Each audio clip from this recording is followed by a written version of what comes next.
Hi, baby. Oyinlolami. If you're listening to this in front of our family and friends,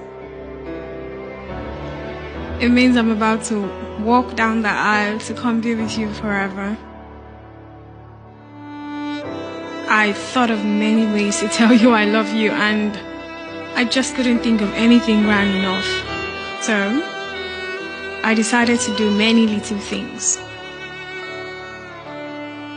You're probably nervous right now. I am too.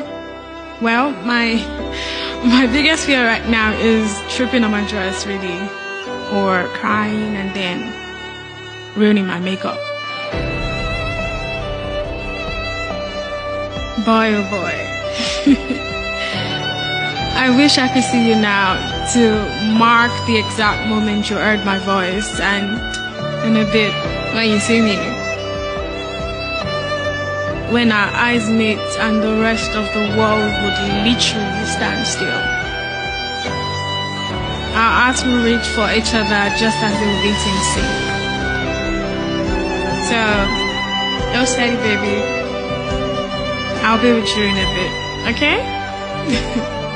Yes, forever. Omoto care.